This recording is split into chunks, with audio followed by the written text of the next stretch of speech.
Well, here we are. There's James Baker. This is Peter Schrappen, your MC this evening. During the day, I am NMTA's Vice President and Director of Government Affairs. And for this lovely afternoon, I get to sit inside your own living room as I come to you live from our studios, which might look a little familiar to you.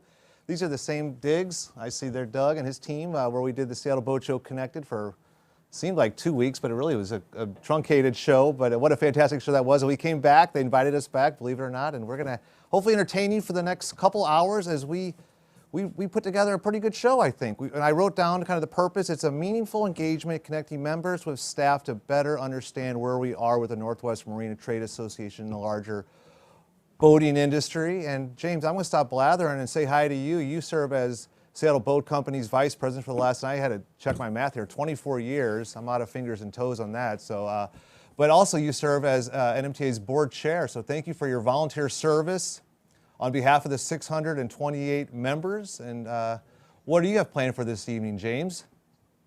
Well, first and foremost, I hope everybody's staying healthy and safe. And thanks for the big intro there, Peter. I'm the current board chair, and I get the pleasure of kicking off the second, can't believe we're saying it, the second virtual NMTA annual meeting. So just want to thank everybody for taking your personal time and joining us today. And so as I was sitting back reflecting on the last 12 months of the NMTA, one word came to mind, and that was proud. I think we should all be proud to be members of this association. We should all be proud of the staff. We should all be proud of the members. We should be proud of our industry. And lastly, and most importantly, I think we should be proud of all the accomplishments the NMTA has done in the last 12 months. Today's meeting is a time to reflect and celebrate. So sit back, tune in, enjoy, and most importantly, be proud. And don't forget to send in your membership renewal. Just a little plug there for you. So we're going to start off the meeting by hearing from a few members. So we're going to start it off. I'm going to hand it over to the incoming board chair, Mark Helgen from Union Marine. Take it over, Mark. Hey, thank you, James. I appreciate it. You know, we at Union Marine have been members of the NMTA for over 30 years, joining in the mid-1980s. And NMTA has just been a great working partner ever since, helping us and marine businesses in the whole local area navigate legal and political issues, and not to mention the awesome job they do at the Seattle Boat Show. Having our team members involved with different committees and going to different meetings, they're able to better understand the challenges internally that face the industry externally. So NMTA really adds a lot for that.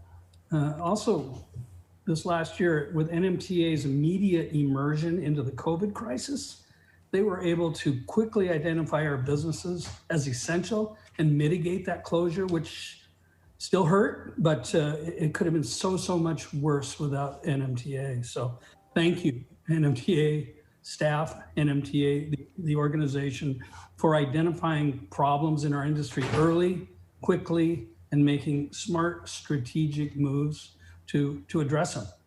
So I'm very excited about the next couple of years, James. And everybody there, thank you for letting me take a few minutes to talk about NMTA. But even more important, I get to introduce Kelly Hawley, the Boat Show Committee Chair and of Tom and Jerry's up north. And Kelly, I'll hand it over to you.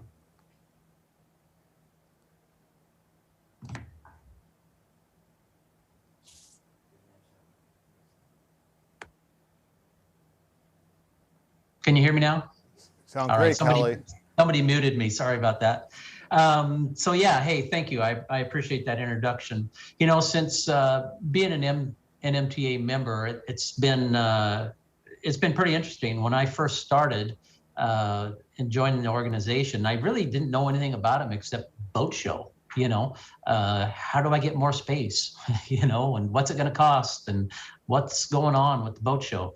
That's all I really knew about it, was just Boat Show. Once George kind of recruited me and talked me into coming on board the boat show committee, I have to say my eyes were opened.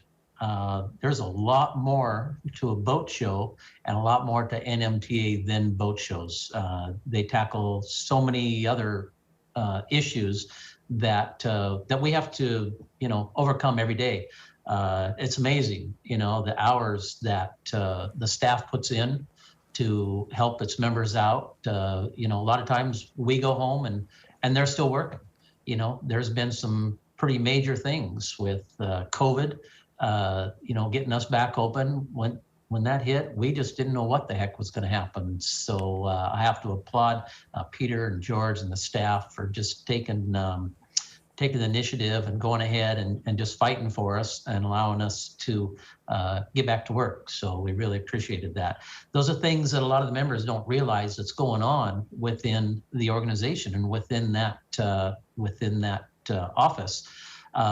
A lot of big decisions. When COVID hit, they had to make the decision, unfortunately, to let a couple people go. Again, this is with the members in mind, and also move into another office. Luckily, they didn't have to go very far, but it saved a lot of money, and in the long run, it helps the members, go further and allows the staff to do more for us with the money that they have. Again, Peter and George and everybody just went to work and didn't let off. As I was on there, I learned a little bit more, and then we were able to go onto the Health Trust. That was a big plus for us. It helped me retain my employees. It gives us something to offer new employees, where a lot of places, they're just not offering health insurance. It's affordable. And the nice thing about it is I don't have to worry about illnesses and stuff. They can go in and get checked out, get back to work, and I know that they're covered. So retention is a big thing for us. We're a good sized dealership, but we're still a small staff, and we rely on all our employees here to do their daily task. It's what makes us run. So we appreciate the Health Trust. There's just so many things that I'm appreciative of. And like I said, since I've been on the committee, my eyes just have been opened. And I think, if you're wondering if your membership is worth it or not, believe me, we don't pay enough. So there's so many things that happen that we just don't see. It's all behind the scenes mostly, and you hear about a lot of it, but there's lots of stuff that you don't hear about. So if you're on that verge of thinking if you should renew or not, man, I urge you, don't give up on the NMTA. They do wonderful things for us, and I appreciate every one of them. So anyhow, look forward to the rest of the meeting, and appreciate you allowing me to say something, and we'll see you a little later. Thanks, Kelly. Yeah, thank you. Wow, and it doesn't get any better than that to hear from volunteer leadership. The time, talent, and treasure those three gentlemen have invested in our organization is boundless. I really, on behalf of the staff, we want to say thank you to Mark, Kelly, and James. And we're going to actually press pause on the live accolades, and we're going to hear from Andrea Parentazzi, who is the Vice President of the Recreational Boating Association of Washington. I got the good fortune to interview Andrea earlier today. Let's hear from Andrea. I'd like to welcome Andrea Parentazzi to NMTA's annual meeting. Andrea, welcome to the NMTA annual meeting.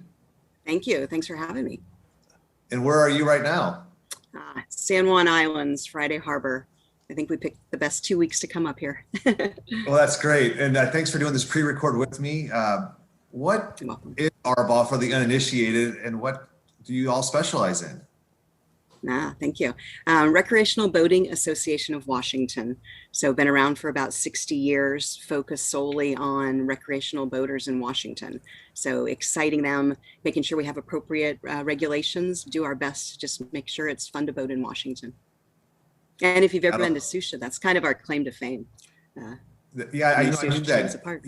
You donated that to the state park system when you first got off the ground. Exactly. About Exactly. 50 some odd years ago.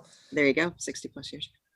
I have enjoyed working with RBAW through the years, Andrea, and I've enjoyed working with you through the years. We have a number of victories to brag about. Can you talk about a few of the highlights that NMTA has led on, along with RBAW right there with us? Sure, would love to. So many of them, obviously. A few that come to mind over the past few years. Well, starting last year in May, ARBA and NMTA worked really hard to reopen recreational boating as we were going, through the COVID challenges. So that I think was a great win to get people Pacific Northwest socially distanced on their boat. Most recently, we've worked a lot on the watercraft excise tax, which the partnership between the two of us on that was significant. NMTA's position, ARBA's advocacy. I think, correct me if I'm wrong, but over 13,000 people interested in recreational boating jumped in and gave their opinion on that, which I think made a huge difference. And so I think we've put it to bed for now. So I think those are the two that pop into my head. Andrew, you've actually ran the numbers on that excise tax win. What does that mean to boaters in a boating business? How much money was saved because of that win? Yeah, well, when we think about our individual and yacht club members, just some quick back of the envelope math, we think over $3,000 over a 5-year period on your average size boat was saved with the existing. Remember, it's a 0.5%. It was going to double to 1%. So if you think about the NMTA annual membership and the ARBA annual membership, obviously supporting our organizations to defend boaters' rights, we think is a great cost benefit analysis than thousands of dollars we would have had to take out of our pockets. Well, this wasn't the first time we've worked together. Before your and my time, we worked together on mandatory boater education. We worked on derelict vessels, invasive species. Exactly. It'd be a long list. We'd be here all night talking. Well, we're not going to, but I'd like to know what's next for ARBA. Oh gosh. Well, first and foremost is Lake Bay. We've been working really hard for the past couple years during a really hard time of a pandemic to raise money to purchase Lake Bay and get that back to the jewel that it is for the South Sound. We've worked really hard with DNR, and I think there'll be some great news coming shortly on that. So Lake Bay, always working on boater safety. We're very supportive of that, but we don't want overbearing regulations or possibly things that don't actually support the safety of boaters. So focused on that. Gosh, what else? Those are the two that are probably top of mind for me. Yeah, right now when I think of ARBA, I think of Lake Bay Marina for sure. And where can people learn more about ARBA? Thanks for asking.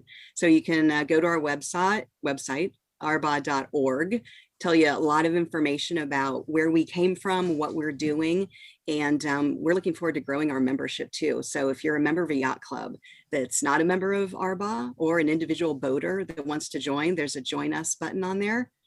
And we look forward to your support, and we look forward to supporting you. Thanks, Andrea. For the exchange of 20 some odd dollars for an ARBA membership or NMTA's $500, I don't know if there's a better deal in town.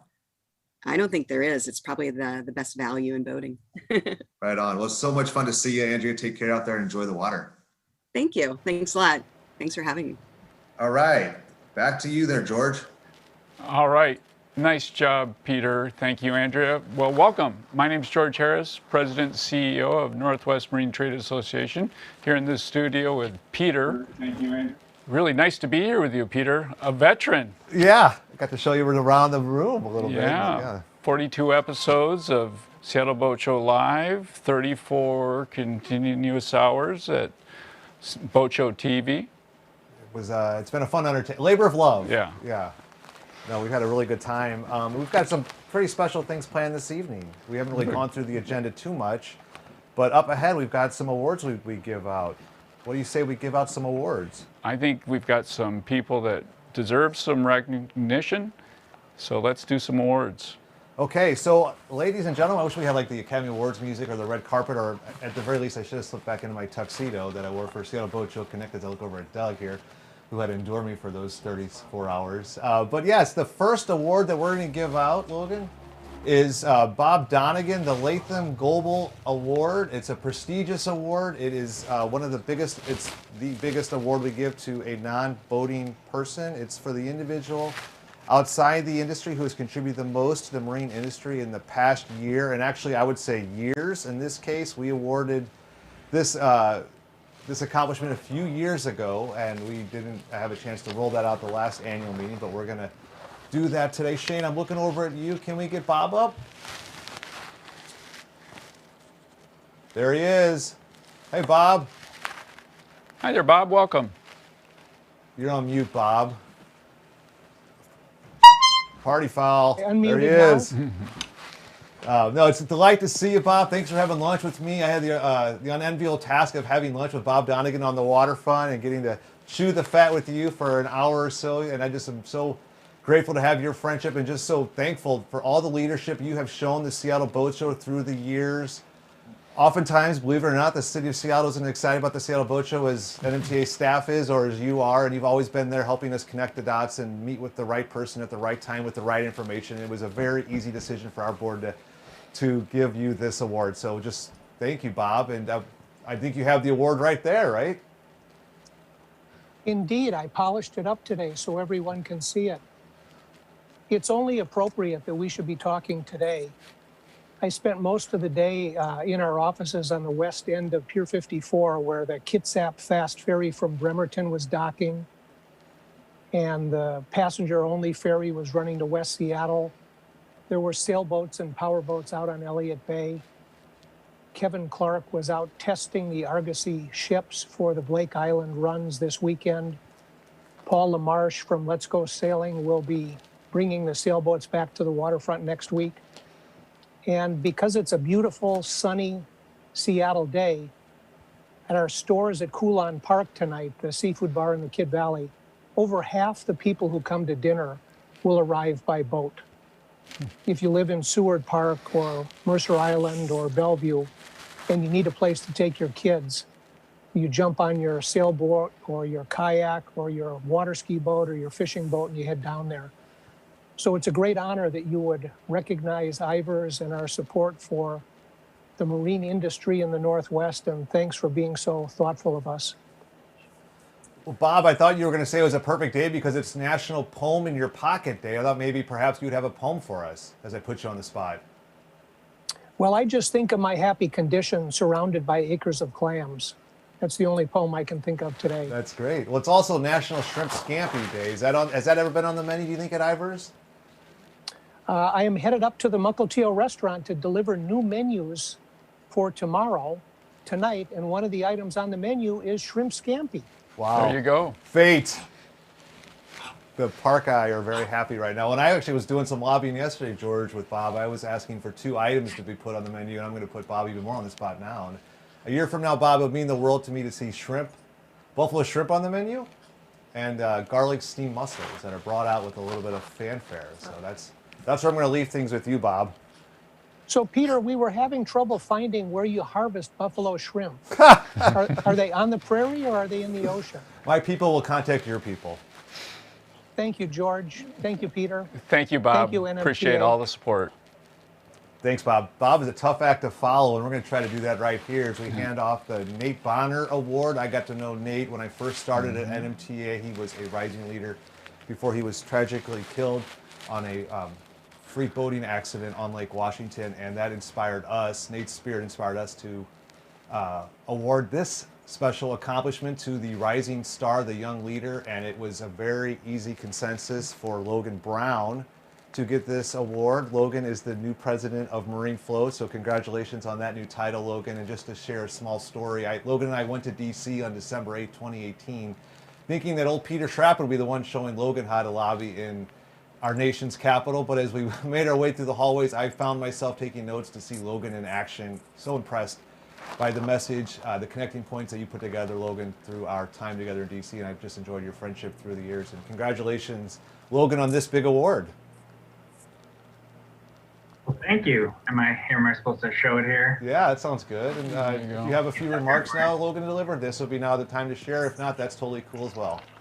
I just like to say I'm honored to be given the award in honor of Nate Bonner. I did not know him, but in looking at it, I was actually concerned that I was getting a little old for this award. I have 2 kids, so I am feeling older and older every day. But I think coincidentally, I'm 33 right now, and I think that's the age Nate was when he passed, and he also had a wife and 2 kids. So it's it's an honor to be recognized, and I think the real answer to how I've been able to be a young leader is having people around me that were willing to put me in a place like Peter did when we were in DC, or as Wendell Stroud did as the founder of our company here, but a place where I was given the opportunity at my age, which I think it says a lot about those folks, and I just appreciate everybody, and thank you for the award. Oh, it's certainly our pleasure, Logan. I look forward to continuing to work with you on the Government Affairs Committee, where you and I can be found every first Thursday of the month at 10 a.m. And I'll see you in a couple days, Logan. What do you say? All right. All Congratulations, Logan. George, I'm going to let you hand off the Jerry Bryant Award. Yeah, thanks, Peter. I'm going to do the final award this afternoon. It's called the Jerry Bryant Award, and Jerry is recognized as perhaps the person that founded the NMTA in 1947. So this goes our highest award that goes to somebody from within the marine industry. And I see Michael Collins on the screen. There he is, the former co-editor of 48 North Sailing Magazine. And I've had a chance to work closely with Michael in so many ways over the last decade or so. 48 North has always taken good care of the Seattle Boat Show, editorial and advertising. And then Michael started something called the Northwest Paddling Festival with a few others. And then NMTA took that on. He thought that would be a good spot for the paddling festival. And then most recently, since you left the magazine, Michael, you've been a superstar volunteer for NMTA. As you know, I like to say a special agent for NMTA, nothing that Michael Collins won't do. So it was an easy decision for the NMTA board. Do you have your award with you there, Michael? I just happen to have it here in the car with me. Excellent. Jerry Bryant Award. All right. Well done, Michael.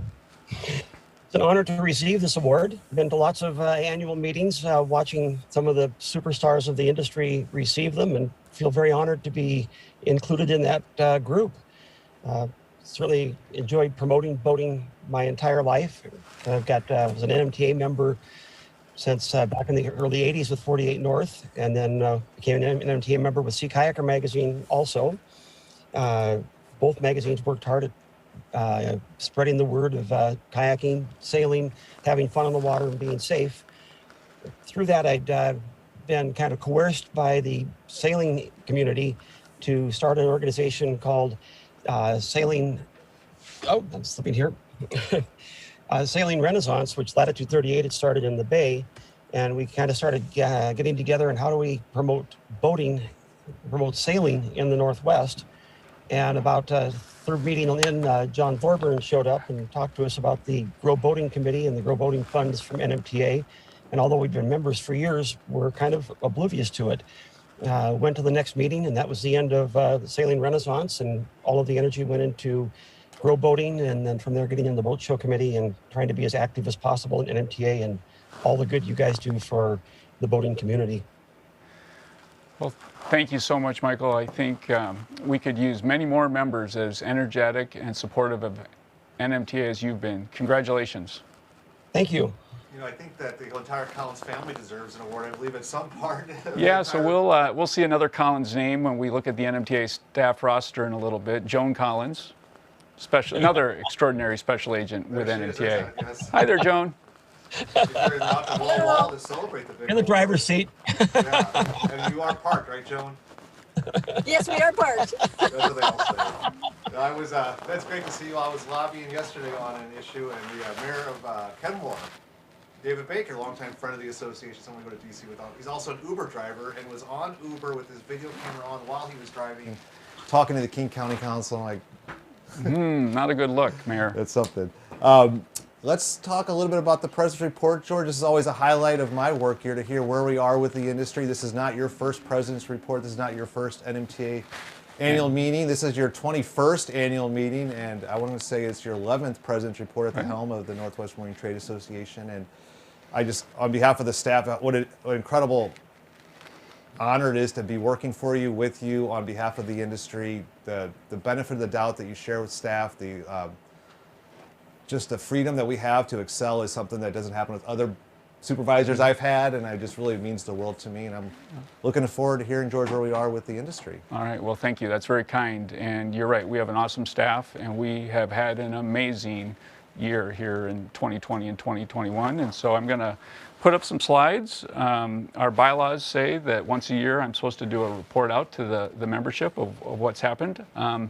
Over the years, if you've been to one of these before, sometimes I get myself in trouble, try and cover too much information. I'm going to try and break things up into 3-month chunks going back to the first quarter of 2020. So right there is our mission, growing boating in the Pacific Northwest. I like to say that our board, our boat show committee, our staff, every time we walk into the office or go on to a Zoom meeting these days, we're focused on getting more people into boating or getting the folks that do have boats to use them more often. So it's our annual meeting. Big shout out to our sponsors, Wells Fargo Advisors, Capital Benefit Services, and Fisheries Supply. And this year I'm going to have Amina from Wells Fargo Advisors, Will from Capital Benefit Services, and Alex from Fisheries Supply actually join me for part of the presentation. So shout out to Mark, Kelly, and Andrea for those testimonials, and then to our award recipients, Bob, Logan, and Michael. So we're off to a good start. And then our kind of our headliner tonight is going to be Frank Hugelmeyer, President of the National Marine Manufacturers Association. And really looking forward to spending some time with Frank tonight and having a little conversation with him when he's done. And we don't have a live chat tonight, but if you wanted to send in a question to myself or Peter, you could email it to info@nmta.net. Again, info@nmta.net. You could send a message, and that message will get to Peter and I if you wanted to have something come up at the end of the meeting. So I love to say the NMTA is powered by thank you. So I want to start by thanking of our Board of Trustees, and the slide up right now shows our Executive Committee. When we heard from James Baker earlier, his 2-year term as board chair is going to expire on June 30th, and then Mark Helgen from Union Marine is going to take over for his 2 years at the helm. And then right behind Mark will be Alex Sutter. We are board chair in 4 years, and this is really evidence of a healthy organization. When we have a succession plan like this, we know who our volunteer leaders are going to be for the next 8 years. You can see Paul Sorensen from BST Associates. He's going to be our board chair in 8 years. So it's a big commitment to be part of the NMTA leadership, and we really, really appreciate that. So that's the executive committee, and then we've got the rest of our board of trustees here. A couple that are going to stand for re-election. I'll mention that in the next second. So if we've got Alex Sutter in the room, why don't we have Alex come on in? And then there's a picture of Joe Klein, another example of a board member going above and beyond. Joe is a great sailor, and he volunteered to be part of one of our Seattle Boat Show photo shoots. So that's a picture of Joe there. And then we've been meeting on Zoom now since March of 2020, and we were actually ready for that because in the interest of having more geographic diversity to our board, we updated some of our board policies about 18 months ago that said board members could attend by video conference. So we've got Clint over in Colville, we've got Brian Krantz up in the San Juan Islands, we've got Paul Sorensen from Anacortes, and that's how we are getting board members to participate now. And then, of course, COVID has changed that, but I would encourage members to think about running for the board for next year or the year after. You don't have to attend in person. Right now, we're not attending in person. And so there's Alex. So, hey there, Alex. How you doing? Hey, George. Good. How are you? Terrific. We're off to a good start tonight. You are a super supporter of the NMTA. You're a sponsor tonight. You're on the NMTA Executive Committee. You're on the NMTA Board. And you're on the NMTA Health Trust Board. And your office is right below our office. So I see you all the time. I sign a lot of checks. That's right. Just a little inside information. Any check over $500 from the NMTA needs 2 signatures. So it's lots of check signing by Alex. So I've got up on the screen, Alex, 6 candidates that want to serve on the NMTA board. Ballots will be available May 1. Any message to these candidates, what it's like to serve on the board? Well, first, I'd like to say it's really cool that every year we have multiple candidates for each position. In my prior life, I worked for boards, and you just don't see that many people volunteer. So I think it's a really good sign of the health of the NMTA. Advice for people on the NMTA board. George leads by consensus, and it's a really cool way for the NMTA to work. And I would also say it goes a lot faster than you realize. I can't believe how quickly I'm supposed to be the board chair. Mm-hmm. So enjoy your time on it. It's as much work as you want to make it, and I think the more you put in it, the more you'll definitely get out of it. So that's it. All right. Well, thank you so much, Alex. You have a great business, and you appreciate your sponsorship tonight. Thank you. Thank you. Thanks. All right. So if this was an in-person meeting, I'd ask our staff to maybe come up to the stage, and we'd line everybody up from their tenure at NMTA. But if you average the length of time that we've had our awesome staff, the average tenure at NMTA is 7 years. So it's just a completely dedicated staff. I can't say enough about these people: Joan Collins, Katie Grossclose, Jennifer Higgins, Karsten McIntosh, Katie McPhail, my studio partner tonight, Peter Schrappen, and Alicia Wortel. And we've really reinvented ourselves as a team this past year with COVID, and I'll talk about some of that here as we move into the presentation. So thank you so much, NMTA staff. You guys are awesome. So just a little setup to our sponsors again. We already heard from Alex at Fisheries, and then as we get going here, I'm going to invite in Will Compton from Capital Benefit Services in a couple slides. So let's go back in the Wayback Machine to the first quarter of 2020. We had the Seattle Boat Show 2020, and I like to think that was one of the last major events in Seattle or even the Northwest. And we just missed COVID just right. We had great attendance. Everybody got in, everybody got out. As far as I know, everybody was healthy. And then, within 4 to 6 weeks, we started to read about COVID, and the world really changed for us.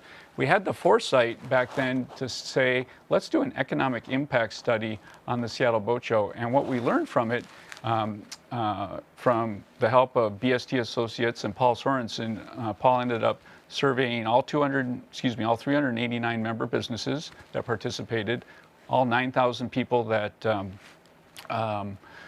bought e-tickets to the show, and just the cost benefit for member businesses was 24 to 1 for it was really even shocking for me with all the Seattle Boat Shows I've run to see it that high. So for every $1 a business invested into the Seattle Boat Show, they got $24 back in return. And believe it or not, it was actually a little higher for the accessory businesses than the boat displays. And then the public, the people that bought the admission tickets, they rated us 4.1 on a scale of 5 if they'd recommend the show or attend next year, which is an excellent rating. So the Seattle Boat Show, live and well in 2020, and I can't wait to do another in-person show in 2022. So more good news as we turned into first quarter of 2020 was the NMTA Health Trust. So maybe this is the time when Will Compton could come on in with Capital Benefits Association. But we have 130, hey there, Will, we've got about 130 NMTA members that use the Health Trust. And that's nearly 5,000 employees and dependents that count on us for their health insurance, affordable, high-quality health insurance. And when we went out with renewals at the end of 2019, Will's team came back to our members and presented only a 1% rate increase. And Will introduced me to a term called healthcare inflation a few years ago. And I would say, in general, we've been able to stay below the industry standard for healthcare inflation. So how do you guys do that, Will? What a great setup, George. Thanks. I mean, Welcome. For starters, I didn't know that you and Peter were so polished back there as newscastmen. You guys look perfect for the part back there. So thanks again, George, for having me. George, I've been involved with the NMTA Health Trust since inception back in 2014 and really years prior. And I would just say that, it's an honor to be a part of this. I mean, Kelly, who led off this meeting, is a trustee. He spoke very well about the trust itself. Alex Sutter is also in the program. So we're thankful for the members who believe in the program, George. I mean, to answer your question, there's really no secret sauce to this, but I'll just give out this little token that it's really strength in numbers. I mean, health insurance, as we all know, is complicated, it's confusing, it's expensive, and really the mousetrap that we're building and really trying to be successful with is aggregating the members together and going out and negotiating on the behalf of everyone as one whole versus each individual company at a time. So yeah, George, I mean, again, we're thrilled to be a part of this. We value this relationship very much, and we thank all those who are participating in the trust. So Capital Benefit Services, you don't just handle the NMTA Health Trust, you also manage some other large association health plans, the Master Builders Association, the Building Industry Association of Washington, and I think it's the same for them, but if somebody's interested in becoming a part of the health trust, do they need to wait till the end of their current plan, or can they contact you now? Good question, George. Yeah, common misconception. I mean, it's not complicated, much like your car insurance. If you wanted to move in the middle of the year and shop around, that's what you do with health insurance as well. It's obviously a bit more personal with health insurance. It means something, but to answer your question, George, no. I mean, we're open for business. We're always eager to help a member. And so to answer your question, George, no. I mean, anybody who wanted to take a shot at the trust to see if it's a good fit can do that whenever they please. And we're very easy to work with, we like to think, and very upfront. If we're a good fit, we'll tell you. And if we're not, we'll also tell you that as well. And I just put a slide up with Will's contact information. And then starting point for health trust participation is 2 employees? That's correct, George, yes. 2 employees, all right. So that's Will's office phone number, that's Will's email. So if the NMTA Health Trust sounds interesting, get in touch with Will. And we'll really appreciate all the support all these years, my friend. And thanks for being a sponsor tonight. Our pleasure, George. Thanks for having me. You bet. All right. So that was kind of the good news part of 2020. Later in the first quarter, then our world started to change with COVID. And it was on March 23rd that Governor Inslee announced the Stay Home, Stay Healthy order. And there's a picture. We were accustomed to those back in March and April. I mean, was it weekly or sometimes 2 or 3 times a week when the governor was giving us updates about COVID. So that was when 2020 really changed for me. And then the first thing that happened is all of the businesses were closed unless you were designated as essential. So you might want to put the camera on Peter here, Shane. You know, Peter and I received a call from the governor's office 3 days before the 23rd, and they said to Peter, we need your help, NMTA, designating what sectors of your membership should be designated essential as in the commercial space. And Peter was quick to point out that it's not only commercial that's essential, it's recreational that's essential. You know, you can't just walk away from a recreational marina. Those boats need service. You can't just leave these boats sit for 4, 6, 8, 10 weeks or something like that. So in the words of advocacy, when we're always promoting NMTA, we advocate for the member businesses. On March 23rd, NMTA, Peter Schrappen, went to bat for your businesses, and basically on our word, marinas, fuel docks, boatyards, marine repair were designated as essential on March 23rd. So those businesses were able to stay open and keep those properties safe, healthy, up and running. And then you can compare that to other states where they didn't have the foresight to do that, and people had no access to their private boats for weeks and weeks, or in some cases months. So I'm really proud of what we did, what Peter did, to get that essential designation for recreational boating businesses early in the Stay Home, Stay Healthy order.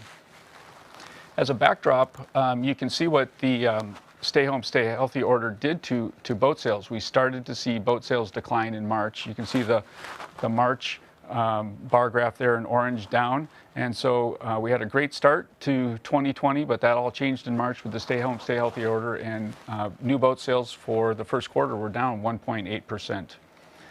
So let's move into second quarter of 2020, and I've got in red there, uncertainty, all caps in red. it's hard to remember what that felt like back in April, May, when it just felt like the whole world was in free fall, whether it was, your business, your member business, the NMTA, my family, my extended family, my community. It was just uncertainty. And one of the things that was going on, there was a lot of entities that were wanting to be helpful. There was just so much information swirling around. My email inbox was never more full. And like I said, I think it was a lot of people trying to be helpful, but there was just too much information. So we started putting together a weekly COVID-19 update where our staff would read and vet all of the content that was coming in, whether that was coming in from an organization that we're a member of, or maybe the CDC or the governor's office. We were kind of collating it, making a Reader's Digest, easy to use email that you could read. And we started doing that weekly. And I think we did that for about 18 weeks. So I think that was a really good example of value-added work by NMTA, and Peter was a big part of that.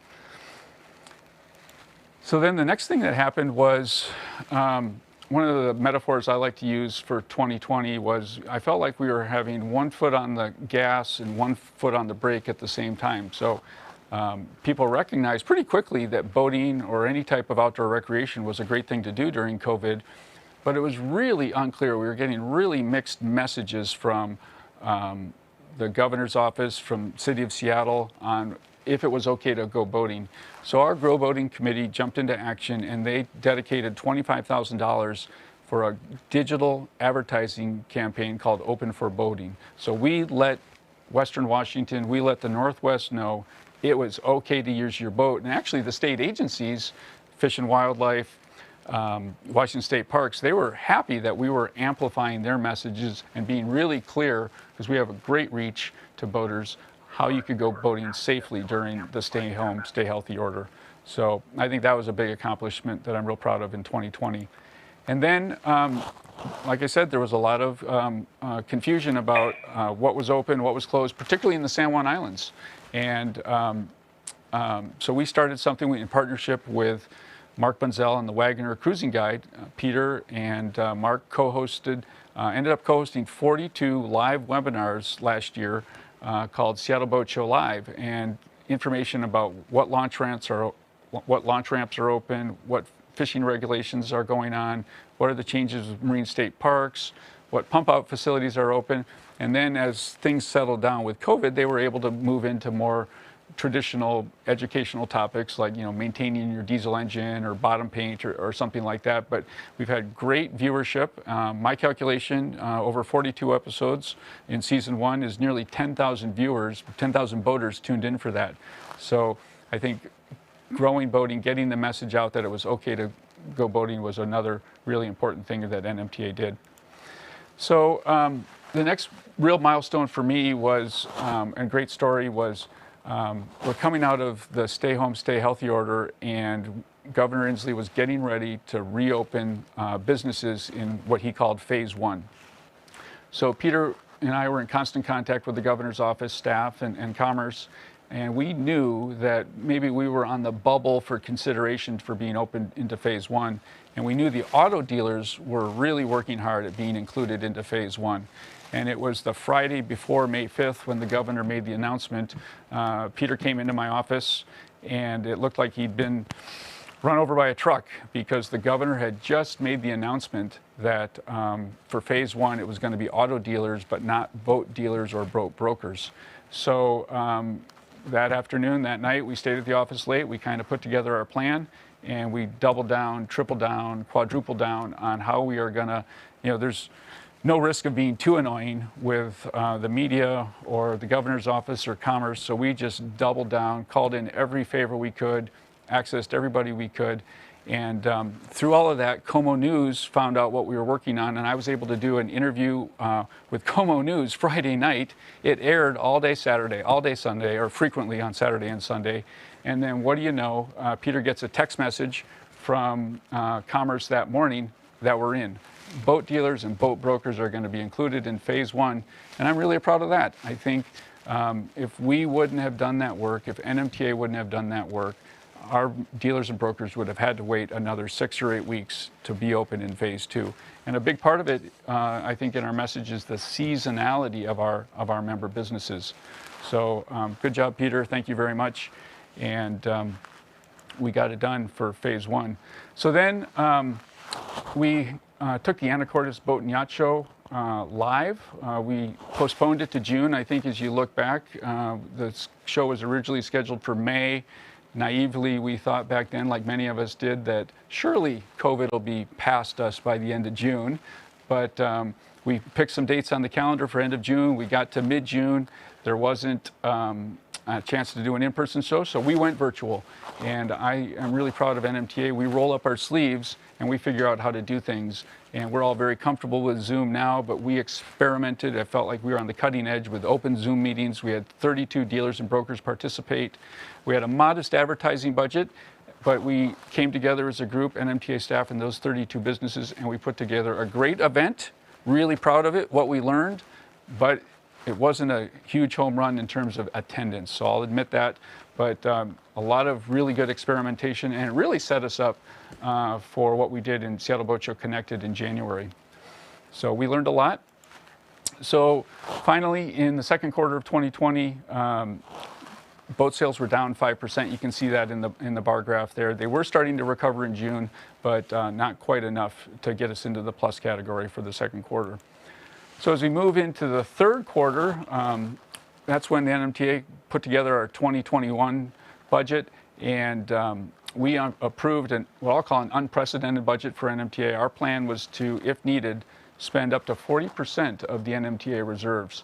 So our board is made up of business owners. So the idea of running an organization at a loss, not to mention a big loss for 12 months, was really a tough thing for some of our board members. That said, you know, the people that went before me, that's what the reserve's for, the rainy day fund, and this was the ultimate rainy day. We recognized that the budget would likely change and we'd have to be nimble and adaptive throughout the year. But the board did not want to hunker down, you know, I guess you could say, reduce staffing and be overly risk averse and not be able to do the things that we've done this past year. So in the end, I'll mention this a little later in the slide deck, but right now our projected year end is we will only have spent 20% of our reserves in the rainy day fund. So I think if that is the worst rainy day that NMTA has seen in 74 years, that's pretty impressive. Well, one of the things we did for some austerity or fiscal discipline is we right-sized to a smaller NMTA office. Easy, it's just one door to the east as you come up the same stairs that you always have for nearly 40 years. We moved into about 1,200 square feet, and we've gone into kind of an open concept office. Nobody has a private office anymore. We've got 5 workstations where we call them hotel desks, where you put in your laptop, wipe it down, and we share space. And then the NMTA office is staffed every day. We've got 2 people in the office every day. And then we updated our phone system, so when all of us are working from home, we can take those calls from home. So a big savings for NMTA by being able to move into a slightly smaller office space. And then one of the things that really struck me in the third quarter was the optimism for a traditional in-person Seattle Boat Show. I mean, I literally had members, and Katie McPhail, our show director, will talk about this too, or could talk about this, is we literally had dealers, accessory manufacturers, retailers literally pleading with us that you cannot cancel the in-person Seattle Boat Show for 2021. I mean, they were, I felt sort of looking past the seriousness of COVID, that they wanted it so badly. And you know, as I said earlier, I've run a lot of Seattle Boat Shows, and maybe I underestimated how important, how valuable the Seattle Boat Show was for our members. So it was really shocking the amount of optimism or need for the Seattle Boat Show. And then we're also getting a lot of optimism from the Seattle Seahawks with the stadium. They too wanted to get NFL fans into that stadium, and they were investing a significant amount of money for HEPA filters and hand sanitation stations and upgrades to the restrooms and whatnot. So as a result, we weren't able to think about canceling the show in person until early in November. So third quarter, boat sales come roaring back.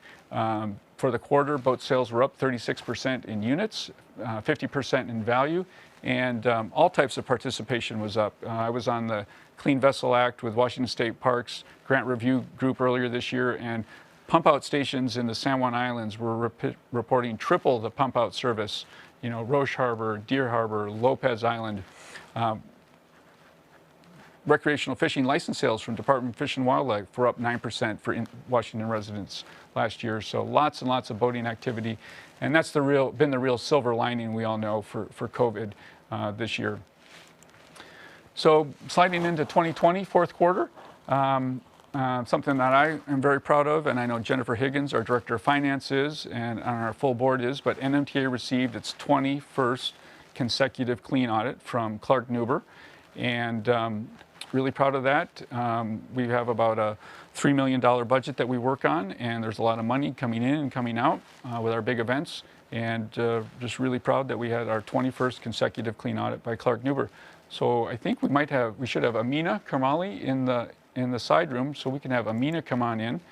And you know, this year, as I said, our budget. Hi there, Amina.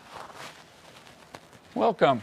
So as I said, our budget was very different this year, and we were going to be spending as much as 40%, $680,000 from our reserves this year. So Amina is with Wells Fargo Advisors, a sponsor tonight, and Amina sits in on all of our finance committee meetings, and once a year presents to the full board. And we were having a lot of talk with you, Amina, on how to adjust our portfolio this year. You know, our stocks versus our bonds or versus our cash. So. We have an investment policy statement. Can you just kind of in a nutshell describe to the members how you handled that or what you recommended to the Finance Committee? Yeah, sure. Hi, George. Hi, everyone. Well, you know, it's been both a real pleasure and an honor to work with the board and the Finance Committee. I would say that the key to managing NMTA's investment funds has been to follow and be guided by the investment policy statement, which has meant that we were not forced to react when we had the steepest and the fastest decline in the market. I mean, it's hard to imagine that it was only over a year ago that the market fell 35% in 33 days. That was the fastest decline ever. But we weren't caught off guard, and we were not forced to react to the situation because we had ample cash to manage the downturn.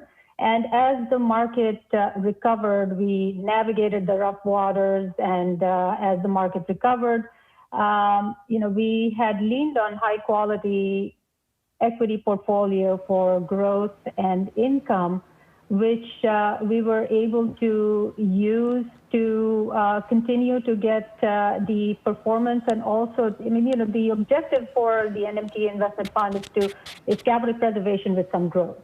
Now, in the current environment where we do not have bonds paying anything with zero interest rates, it's hard to get interest from CDs and bonds. We did move to a high quality equity fund, but because we had enough cash for a rainy day, we were able to manage the rough waters.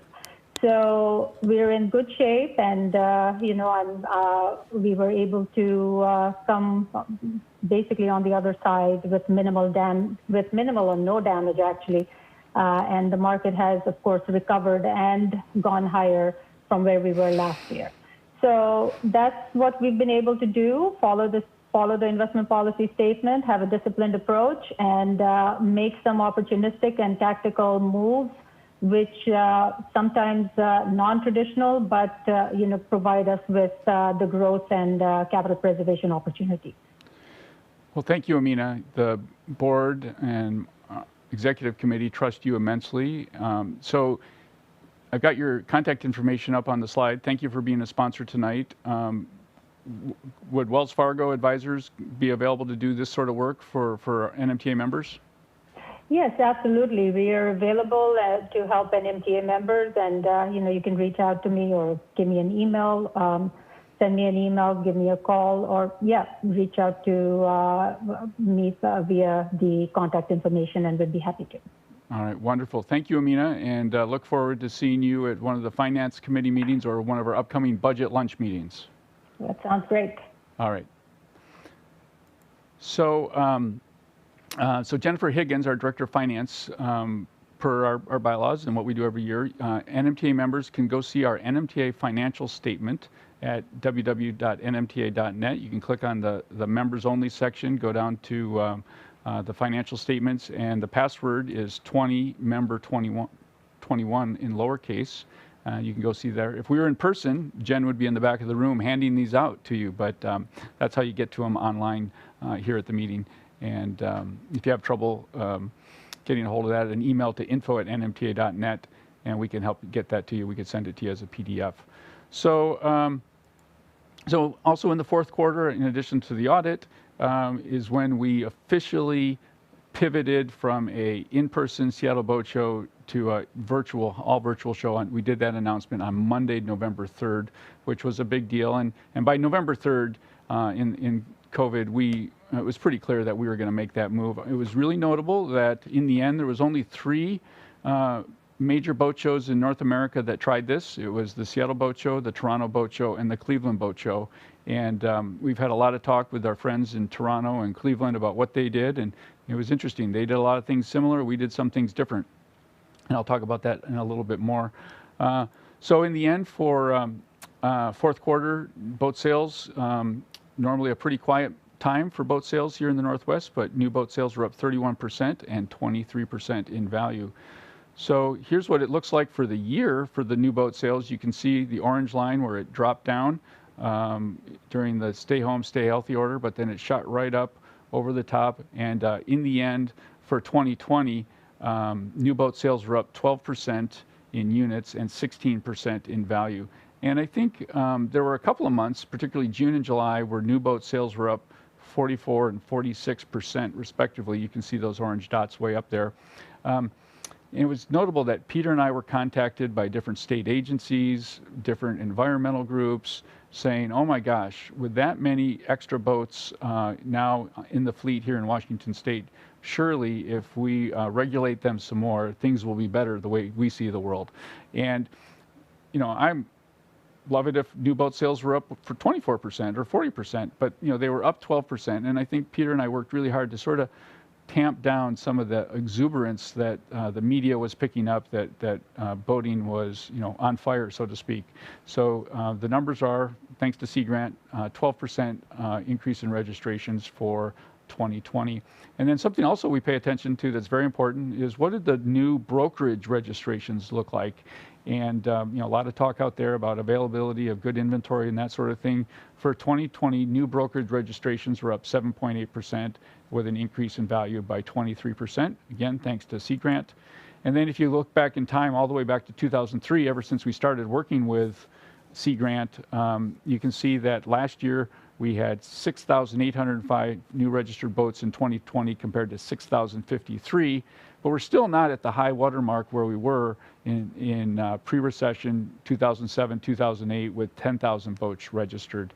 So that's how we wrapped up things for calendar year 2020.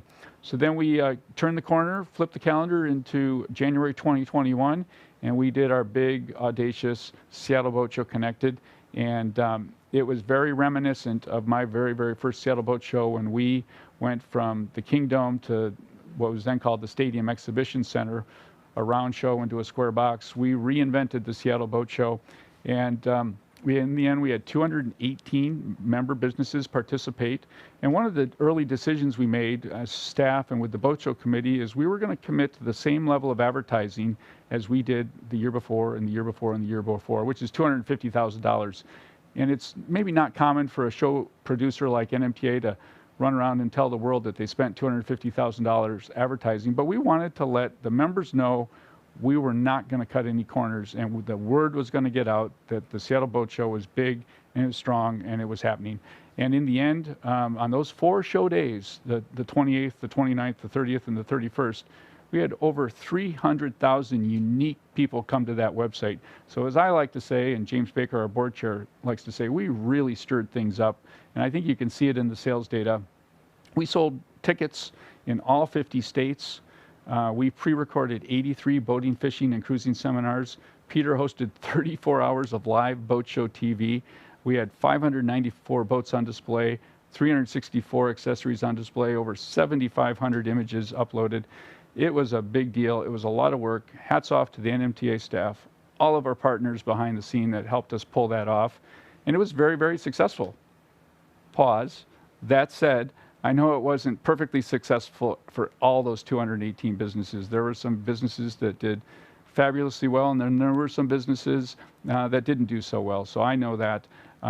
That said, I hope we never have to do a 100% virtual show again. And there's some things that we learned in 2021 that we can carry into 2022, particular Boat Show TV and all of the pre-recorded seminars that we had people viewing from all across the globe, those seminars that are interested in boating here in the Northwest. So our tagline was start online, end up on the water. And we did have a few people that didn't quite understand that and actually showed up at the stadium during those four show days. In the first quarter, NMTA received 2 payroll protection plan loans from, as part of the CARES Act. Interesting, we're a 501c6 organization, means we can lobby, get the things that we do get done by lobbying, but we were not eligible in the original version of the CARES Act to receive PPP loans. So I guess you could say we received them late. We received 2 loans in the first quarter, and that's allowed us to only spend 20% of the reserves this year. And then in first quarter, boat sales were up 35% and 65% in value. You can see that on the graph there. And then I'm going to switch now over to some major accomplishments we've had in the legislative this session here in the second quarter. And Shane, you could bring Peter up on screen because he deserves a lot of the credit here too. Just by now, Peter, was it 2, maybe 3 weeks ago that we got a word from you and Cliff Webster that the Senate Transportation Committee was put an excise tax on boats. They wanted to double it. Andrea mentioned that a little bit here at the beginning. But we went to work and hand in glove with the Recreational Boating Association of Washington, good work by you, Cliff Webster, Doug Levy, and we activated our boater base, our members, with your voter voice that we sent out, and then we uncommonly or unprecedented, we used our Seattle Boat Show email database, and in the end, how many emails were sent to how many legislators? Yeah, we got over 17,000 emails sent. Over 5,500 voters and marine businesses participated, and we were able to really get the grassroots activated. And then, you know, having close personal relationships with these senators like you and Cliff do, you know, receiving phone calls and text messages from, in the end, it was withdrawn from the bill. And the excise tax is gone. And Andrea talked about that. But that, I think, goes into perhaps the NMTA Hall of Fame for one of the fastest, best work of NMTA. So hats off to you. And then you want to talk about the skipper charter bill and maybe the boatyard permit? Yeah, I'm not sure if my mic is working. Is it working, guys? All right. So it looks like we may not have Peter's mic working. So a little technical difficulties. This is the beauty of I'll talk about the boatyard show here, George. Welcome to my world. I'll talk about the boatyard permit. So so right now we have 41 boatyards in the state of Washington that operate under something called an NPDES federal permit. And we've been operating under that for 5 and 10 years. And 5 years ago and 10 years ago, the state said that permit met water quality standards. Right. And now a draft permit came out about 4 weeks ago that says, nope, we have to make that permit 90% more difficult on our 48 member boatyards.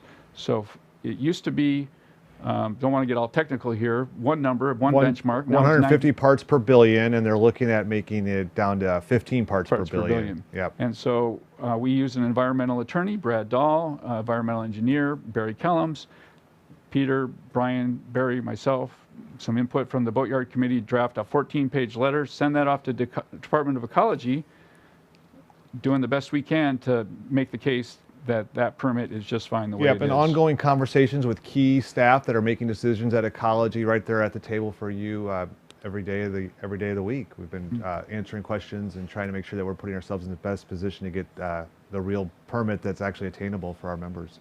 So we'll know that shortly. They're responding to comments, and we'll be sharing that with you all too. You want to talk about the Skipper Charter Bill? Sure, Big yeah, win this is there? a great bill. This is a great win for our member businesses, in particular those that like to work on charter vessels where the skipper is provided. Currently, we don't allow that in our state, believe it or not. But now we can. The Governor Inslee has until May 18th to sign that important piece of legislation, and that will allow for visiting vessels to charter in our state where the captain or crew are provided. All right, well, you're on a roll. How about marina permitting? Keep them coming. Marina permitting, we were on a roll. So actually this one's been a real fly in the ointment since 2018. That's why Logan and I went to Washington, D.C. Currently, we are stalled with hats off to National Marine Fisheries Service. They've effectively shut down the entire marine industry, recreational, commercial, you name them. They're no longer allowed to be permitted because of some guidance that came out in 2018, but we are continuing to advocate and see if we can unhinge that right now. So stay tuned, and hopefully next annual meeting we'll have some really important news to share. Yeah, so your membership dues don't just pay NMTA overhead or NMTA staff. We have to go out and hire smart people to help us, whether that's an environmental attorney or an environmental engineer. We went out and hired one of the best natural resource lobbyists in the state and on a federal level to help us with this, and we think Tim's moved the cheese for us. And yeah, the cheese was certainly moved, and we're trying to chase it down, and Tim is putting us in a position to succeed, and that's an ongoing issue. We're meeting with the Department of Natural Resources, which we weren't with as effectively as we are now, thanks to Tim's important work. Yeah, so there's 48 marina projects stalled right now in Puget Sound, so we really need to get that fixed. Not there yet, but we're going to get there. That's right. So salmon fishing opportunity for those that like to salmon fish or their business depends on it. We just came out of north of Falcon, and the salmon seasons are going to look just like they did a year ago. For a lot of people, that's adequate. A lot of summer fishing, but we lost our winter salmon fishing. For a deep dive on salmon fishing in north of Falcon, we're going to have a fish committee meeting in 2 weeks. I'll put that up on one of my closing slides, and hopefully if that interests you can attend. And then Carl Burke, our sport fishing lobbyist, had a huge win with the legislature earlier this week, which basically is a budget proviso that's going to reinforce the importance of marked selective fishing on the Columbia River and essentially getting non-tribal commercial gill nets out of the main stem of the Columbia River. So it's something that Carl and the Coastal Conservation Association and National Northwest Sport Fishing Industry Association have been working on tirelessly for 12 years. 12 years. I mean, you can imagine the elation that was felt around the entire state when that news came out, when the governor and the legislature passed the operating budget. Actually, the governor needs to sign it still, so we are continuing to advocate and lobby that stays in there. But yeah, good stuff coming out of the recreational fishing side of the house. Yeah, got to play the long game, and they did. Okay, so Government Affairs Committee is going to meet next week or next month, and as is the Boatyard Committee. We'll have those on one of the later slides here so people can come in and see those. So some more housekeeping, if you will, for the second quarter is board elections. Ballots are going to be available on May 1st, and we earlier showed the 6 candidates that would like to serve on the board for 3 open seats for 3 3-year terms. But we've also had a bylaw review committee chaired by Alex Sutter, and we reviewed the bylaws and we've made some updates. You know, maybe we do it every 3 years. I guess you could say we've sort of modernized the bylaws in the way you talk about email communication and video conference rather than teleconference. So we just some housekeeping modernization, and perhaps one of the most notable things is we think it's a good idea to have the annual meeting in the second quarter of the calendar year rather than the fourth quarter. And I really look forward to a year from now where we're doing this in person, maybe on the grass of Seattle Yacht Club or on the grass at Elliott Bay Marina. We can have a annual meeting like this in person. So the vote to approve the bylaws will be in the board election packet that you will see on May 1st. So then finally, we are going to get back in the game of an in-person event called the Anacortes Boat and Yacht Spring Sale. It's going to be May 21st and 22nd up at our favorite place, Cap Sandy Marina in Anacortes. And in our contact with the governor's office, person John Snyder, who looks after outdoor recreation, he said the Anacortes Boat and Yacht Show would be a perfect event for the phase we're in right now. So Katie McPhail, our show director, sent out applications a few weeks ago. We've got 26 businesses signed up with 66 boats. We're gonna just put one boat into one finger pier, so it's naturally socially distanced. So we have room for 60 boats. Katie tells me she'll actually be able to put in 66 and follow our guidelines, but she is keeping a small waiting list and really looking forward to kind of getting back in the game with an in-person show. And then looking ahead, Seattle Boat Show Live Season 2 kicks off tonight. That's Peter's right. going to be there at 7 o'clock. 7 o'clock. Openforboating.com. You can register and get the link. And then Lisa Samuelson with Samuelson Communications was approved by our Grow Boating Committee to continue doing Grow Boating earned media this summer.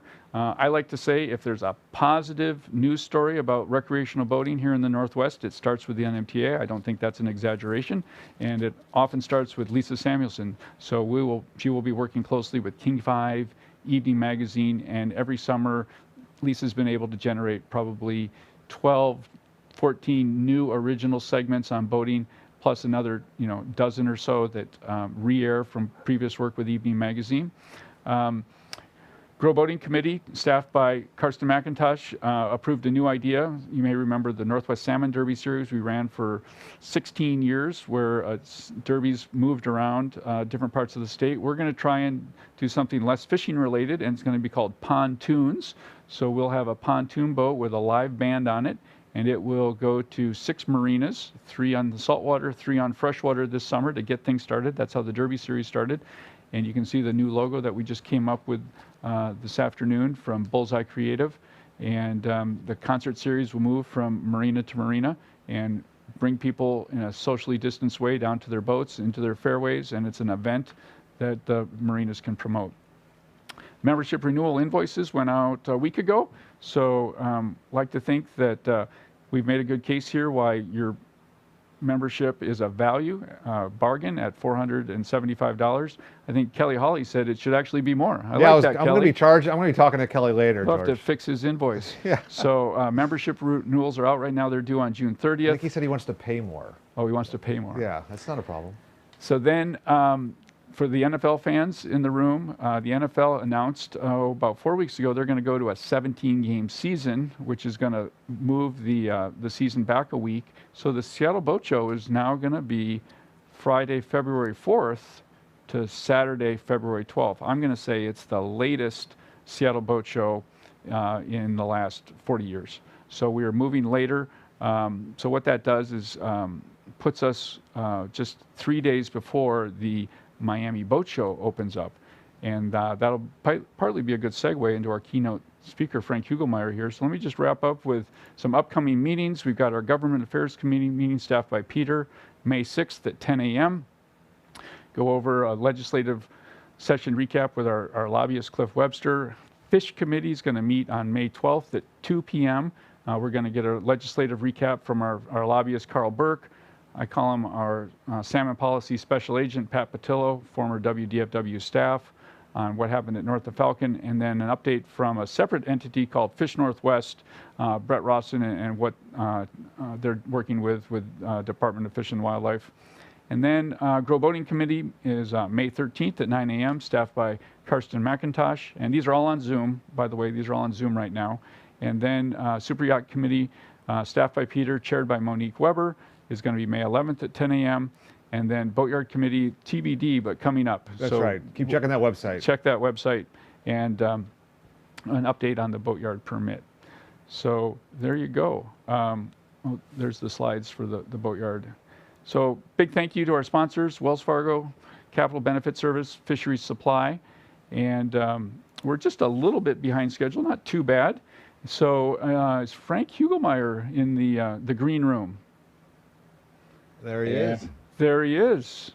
Hi there, Frank. How you doing, George? It's good to see you. Nice to see you, sir. Welcome. Peter's on the screen here too. Hey, Frank. Hi there, Peter. How are you? Doing well. We just this is a tough act to follow there, Frank. George had the great fortune to brag about all of our stuff that we're so proud of. So yeah, a lot to share there. You guys did a great job. I want to really congratulate you. I just listening to the journey, virtually every trade association in the business, because they weren't able to get the COVID relief, was in a very similar situation. And so you've done a terrific job. I don't know if everybody knows, I was scheduled to speak a year ago, and you were one of the first events, unfortunately. I had to cancel, and George and I got to meet on my very first day as president, when I joined early to kind of do an onboarding. And then I took over in October and then had 6 months before everything was shut down. So it's been quite a first year. And I'm just glad that I got a chance to be out in the Northwest with you, George, and with your great team. Really impressive what you've done through a very, very difficult period. So yeah, so just I'll just share with the members. So it was the National Marine Trade Council meeting, and NMTA was hosting it in Anacortes. So that was Frank's introduction, I guess, to the National Marine Trade Council, and it was a real honor to have you there, and good timing. And I think you were pretty smitten with what you saw here in the Northwest, and then you and I started talking about fishing together. That's really what I want to talk about with Frank. COVID got in the way of all of our grand steelhead fishing plans. Yeah, we had grand plans for a year ago. So we'll take a rain check on that fishing, but I appreciate you following through, being here today. Talk about what's going on at NMMA and what the national perspective looks like. Yeah, I'm going to share my screen here if I can. So let me see if I get this up. Let me know. Host is disabled screen sharing, so I need to be allowed. We're still running that background check, Frank. Yeah. I think it's going to fail. So while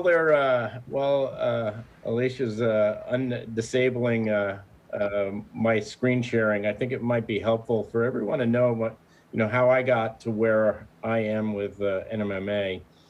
I joined the association last year, a year and a half ago, and before that I was for 4 years the president of the RV Industry Association, which also has had quite a run during this past year, and also was running the very well-known and successful Go RVing campaign. And then, but I got into boating as a child early on. I came from a boating family. My parents owned a Seabird. My grandparents owned a Pembroke. My uncle had a Cobia. My grandfather had a Chris Craft. There was an Egg Harbor and a Robalo in the family, and we literally would go over. I grew up on Long Island in New York, and we would go to Fire Island, literally live over on the beach as a family. My father put a camper back on the back of the sport fishing Seabird, a 28-foot, and a family of 5 kids, and my parents basically spent all summer on Fire Island, and just fell in love with the lifestyle. So the opportunity to come back to the marine industry, give back what I've learned in the outdoor industry. I was also the CEO and president, a long-time president of the Outdoor Industry Association, which are the companies like REI and Columbia, North Face, Patagonia, et cetera. So I've been in the outdoor space, I've been in the RV space, and now I'm in the boating space, and that's really a journey back home for me, and where my personal passion is, because I'm an avid fly fisherman.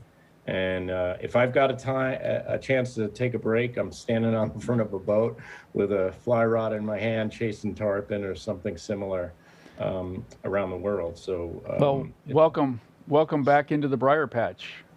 Yeah, well, let's see if this. Let's see if Alicia says the share screen should be working. All right, there we go. I see it now. So, can you see my screen, everyone? We see your slides. State of the recreational boating and marine industry. Yeah, so I'm gonna run through a slideshow that, and George, a lot of what you shared is gonna be here. So I'm gonna just kind of touch on the macro national trends that we've been seeing, and then try and get to the discussion and the Q&A, so we can have a back and forth with the members. Who, again, I really wish I was in person. That's what I like to do most. But one of the things that I want to really focus on, just to start, so everyone is aware, I've spent probably the last 20 years of my career working with companies like REI and others to define and establish and measure for the first time in history outdoor recreation economy. And we started that at Outdoor Industry Association. And 4 years ago, for the very first time, the federal government measured outdoor recreation as an industry sector. So think about this. Think about how long you've been in business and you haven't been thought of as an economic sector large enough to measure. But we knew all anecdotally that we were a very significant portion, but we never had the data. But the Bureau of Economic Analysis, 4 years ago, working with all of the different associations across the country, measured it for the very first time. And what they found was astounding. We're a $788 billion annual industry. We support 5.2 million jobs, and that's 3.3% of all employment in the United States. And we drive 2.1% of the US GDP. And for you to really understand the size of that, it's the same size as telecommunications. It's larger than agriculture, which even has a Department of Agriculture, an agency of its own in the federal government. We're a big business. And this goes everything from skiing to hiking to camping to paddling to boating and fishing. Our sector is a $170 billion ecosystem. That's from marinas to boat manufacturers to dealers to fishermen and the fishing industry. We're a major economic sector. And in fact, we're the #1 and the largest segment of that outdoor recreation economy. What's fascinating is this economy was outpacing the growth of the US economy before COVID. And as we all know, yeah, we had a couple of months of shutdown, but during COVID, and right now in our current state, we're one of the industry sectors that is holding up the US economy. We've grown when so many others have shrunk. So we are even bigger than the numbers that I'm showing you, and even more important this year, even after we were outpacing the growth of the US economy before the pandemic began. These are really foundational information that you need to know exists. It's on the Department of Commerce website. It's the Bureau of Economic Analysis, and you type in outdoor recreation, and you can find your state-by-state data and jobs data and GDP contribution by the state across the entire country. Now, that was introduced for the first time 2 years ago. When you look at this data in terms of the marine industry, just in the Washington state area, the Northwest, you've got 6.9 billion of annual economic impact. You've got 241,000 boats that are registered in the area. You support 22,000 jobs and over almost 1,500 businesses. It's a large portion, and that's when you look at the multiplier effect, it's even more. As we look at how boat sales were impacting the national sales structure and the economy that I was just saying, this past year, as we know, we saw a big leap as social distancing, close to home, safety, really became a major concern. But I think the biggest aha in all of this is we discovered who our competition is. Because in the past, you'd have competition for international travel. You'd have competition for an overscheduled family who's going to soccer games, football games, theater, music festivals, cruise ships, amusement parks. We had a lot of competition for time and mind share, and that went away this year. And once people had time, they went back to outdoor recreation, and particularly for recreational fishing and boating in droves. And you already heard a lot of that data and the local data from George about this, but it happened on a national scale, and it happened across every major outdoor recreation activity sector in the country. First-time buyers also were on the rise. We had 100,000 new people who bought their very first boat showing, which was a very exciting influx of new buyers, which is 30% of all the buyers of this past year. That's a great sign for us to take more of these buyers on a journey of good, better, best, and keep them just like the RV industry, the auto industry does, get them into a brand and take them on that journey. This group was also much more diverse, more women diverse, and so these are all good signs for the industry as a whole going forward. Growth across all of the categories was every segment. Yachts actually started slowly, but then they picked up very quickly. But when you look to the one side where you see personal watercraft and freshwater fish, those are the high volume pontoon. Those are the high volume products. Even those were almost double digit. When you get to towboats, the young, new entry-level boats for runabouts for entry-level and towboats, which are more exciting, obviously more expensive, but you had a lot of new young buyers coming into that space. And look at the numbers that have been coming in around this growth of segments, 20% this past year, and 19 in the cruiser segment, 14 all of the in the yacht segment, which obviously are very strong categories in the Northwest. Now, more than 200,000 boats were built. We had over 310,000 boats sold. That's a 100,000 boat gap this past year. We saw a significant decrease in our overall inventory in the country, and that's actually getting worse right now. You can see that new boat sales, this is the latest data, it just came off the press today, and I was able to pop this in so that you could see what is happening.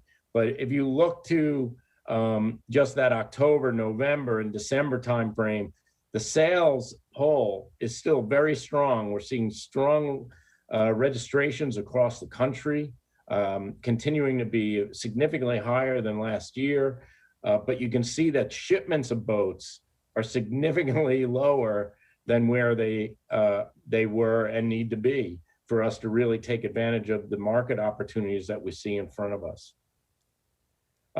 So that means that dealer inventories, and this should be a surprise to no one on this call, have been the leanest they've ever been. And we expect to see that to continue really for the foreseeable future. Unfortunately, 74% of boat builders are facing significant product shortages. And these are supply shortages, parts. And I'll explain why that's happening right now. And the order books on average are 30 weeks out across the entire industry. So 7.5 months before you can get a new boat that's not claimed in some way. Right now, we're simply just not keeping pace with the demand. That's largely driven because of our supply chain resiliency. If you think about COVID when it first hit, everyone across the globe, China, manufacturers to American businesses, all contracted as quickly as they could, canceled orders, reduced what they could plan for going forward. And then 2 months later, certainly our industry and many others were going right back to going, you know what, I chose poorly. And in fact, I don't need what I was getting. I need more than what I was getting. And everyone was doing that in manufacturing sectors across the globe. And you still had a 3-month delay coming out of China because they had a long shutdown that did shut and close and delay raw material supply in that region, which is critical as an input into any manufacturing process. We also had the storms that occurred down in Texas that really disrupted a lot of chemical factories, which make things like plastics and foams. And we're seeing those shortages across the marine industry as well as the car industry right now. And they had almost a 3-month disruption because the pipes that froze had to be dug up. They cooled the chemical process, and they had to then pressure test those, then replace those pipes, find them because they were all underground where the leak was, and then get back online. And so we have seen not only significant supply chain disruptions in Asia, we've seen supply chain disruptions in raw materials in Texas, and we've also seen, because COVID has been so challenging in terms of retaining labor and keeping labor healthy and folks feeling safe, that even at ports, we've got a lot of manufacturers right now of suppliers who have products sitting off the coasts, the West Coast of America, not being able to get into port because there's simply not enough offboarding for those containers. So it's a systemic issue in the country. The President Biden has actually issued an executive order to study the issue and how we can rectify it. That's happening as we speak. But it tells us a lot as to how supply chain constraints, not only today due to COVID and the current pull of so many consumers having a new stimulus check in their pocket and wanting to spend it on recreational products. And in fact, you'll see there's actually some data that shows that millions of Americans are going to be planning to spend those hard-earned those stimulus checks and their hard-earned dollars on recreational equipment going forward. Our two top priorities throughout this has been advocacy, and George explained a lot of what he was doing at the local level. We were also doing at the national level in terms of COVID relief for our members, and really focusing on opening access so that we could stay in business.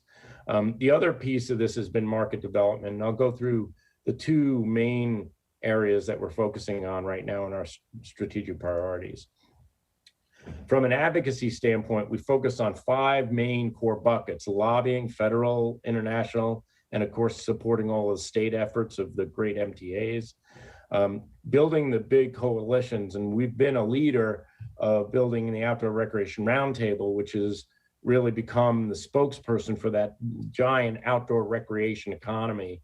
And NMMA is one of the cornerstone groups leading that. In fact, I'm the vice chair, one of the co-founders. I co-founded it with Tom Damrick when I was at RVIA, at the RV Industry Association.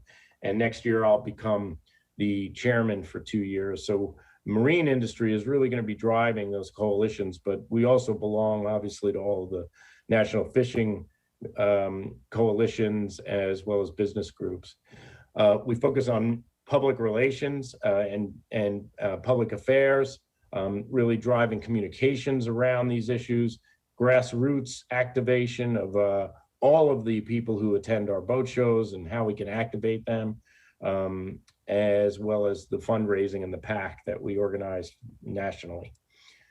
The opportunities right now, we still see opportunities to support the industry on economic relief, and we'll continue to do so.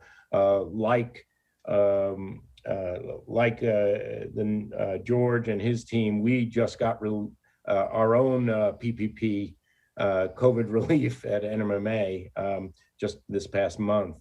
And that's going to help us continue to rebuild and stand up the disrupted boat show portfolio in all of the major markets that we own.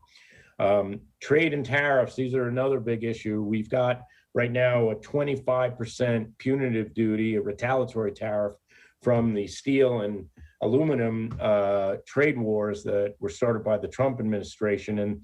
And those tariffs from the EU on American-made product are about to go to 50% tariffs on all American-made boats beginning in June 1. And so we're very focused on making sure that made in America products are not boxed out due to old trade wars. And we are seeing some positive progress there, but It's getting very close to it moving up to 50% right now, and we're hopeful that we're able to avoid that situation.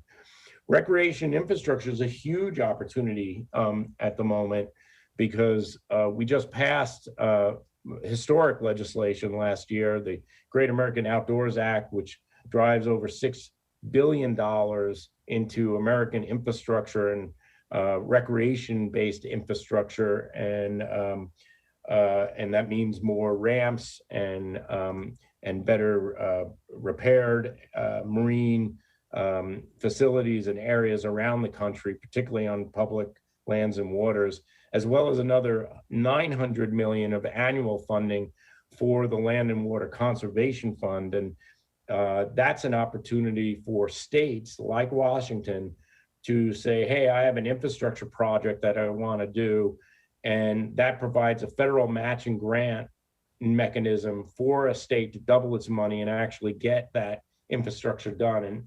And that was put in place many years ago by the Kennedy administration.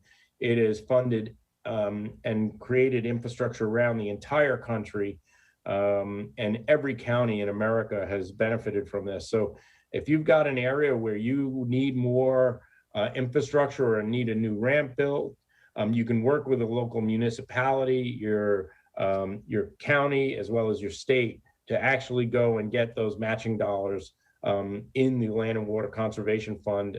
And that's $900 million a year of grant dollars, state grant dollars around the country. We now see, obviously, real environmental regulations and threats with the new administration. Climate is the major, one of the four major pillars of the Biden administration. And you're going to see more emissions oriented type of regulations being proposed, and we're getting very close to the administration as quickly as we can so that we can try to ensure that the recreational boating industry is not impacted. And that obviously is going to include additional business regulations and obviously the tax changes that were proposed even last night in the president's address. And then there's access restrictions, and we're seeing this is a real battle around the country. Largely due to the wake boat phenomena and that 20% growth that we're seeing. But it's bigger than that because we're seeing all of the people who have had boats have gone back into the aftermarket, have repaired those boats, looked to get them repaired, gotten them back out on the water, and we just have more people on the water. And that's going to create user conflicts. And that's going to create people who do not want motorized recreation in their area to try to restrict that access. And if they get a friendly year at a state level or at a local level, we're going to have to be aggressive to protect the access for the boating industry, and we will be. Couple other access considerations is there's a new piece of legislation that's been moving around in California. It was proposed. Other states are looking at this. The federal government and the Biden administration are also looking to make this part of their environmental platform. And the goal is to preserve 30% of land and 30% of water by 2030. And what we're focused on is we're fine with conservation provided it does not impact access to waterways and fisheries. We already have crowded waterways. We already are seeing a increase in activity and usage. We are the single largest driver of the outdoor recreation economy. And 2.1% of the US GDP. We've been one of the key segments that have been holding up the US economy. Do not cut off our access. You will cut off not only the lifestyle, but you'll cut off a major economic engine, not only nationally, but in states around the country. You'll impact entrepreneurial businesses, and it'll be a loss of jobs. So we'll be protecting that very strongly. We're also seeing, as we mentioned earlier, issues related to aquatic invasive species and storm resiliency that we're looking to really drive those dollars in the Great American Outdoors Act to help resolve a lot of these issues. And so we're focused on implementing that $6 billion investment approved by Congress last year and signed by President Trump, and driving it into marine based green infrastructure and green and blue infrastructure. When we look at market and how the market is running, we're seeing a very exciting start to the year, as George also referred. We're seeing 25% increases in boat show attendance across the country.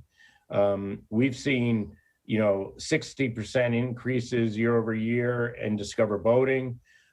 We've seen major shifts in younger and in gender diversity in terms of next generation, in terms of our digital platforms. We're seeing massive increases in our Instagram engagements. And that really goes to sort of our bigger strategic opportunities as we go forward, because we are seeing record interest in boating. And you can see here, this shows really the last 5 years of Google Analytics and interest in boating search terms. And if you look to the left, you can see we sort of just kind of moderate between that 30 to 40%, right around the 35 point mark in terms of the mean here in the index, the search index that we measure. And you're now seeing it over 50%, both before the pandemic, obviously saw sort of a seasonal drop a little bit earlier during the winter, and we're right back as the season starts to kick in, over a significant increase over where we've seen interest and searching around boats from the consumer standpoint. And 2.6, I mentioned this earlier, 2.6 million households have said they're going to spend their stimulus check on recreational products. That's a huge opportunity for everyone on this call. That brings us really to the get on board and the Discover Boating work that we're doing and our strategy long-term for market development. And last year we worked with RBFF and MRAA to do, for the first time, a joint campaign to activate people to get on board. And this happened right in the heart of the pandemic, to remind people that the water was open, and to get on board and come. And we saw record activity on Discover Boating. And obviously we also saw record activity within the industry as well. That campaign, by the way, reached over 2 billion impressions last year, and it was a PSA campaign. But this really leads us into more of the unified or integrated strategy that we're going forward with at NMTA as we proceed with Discover Boating. When we think about going back to the issue that we've been operating right now and winning in the market because we haven't had competition, but the people who've been disrupted, the airlines, the cruise ships, the amusement parks, movie theaters, whatever activity it is, leisure activity that's been disrupted, is going to want their market share back, and they're going to come back with a vengeance. Campaigns like this are already being organized by other trade industry sectors, and the recreational boating and fishing industry needs to be ready. So the first thing that we're doing is we've been operating with, the NMTA has been operating with Progressive as our title sponsor, and we're very grateful for that. And we want them to continue to be a supporter for the industry and intend to. But we've been spending, tens of millions of dollars over in the Discover Boating side. We've been spending tens of millions of dollars over in the NMA Boat Show side.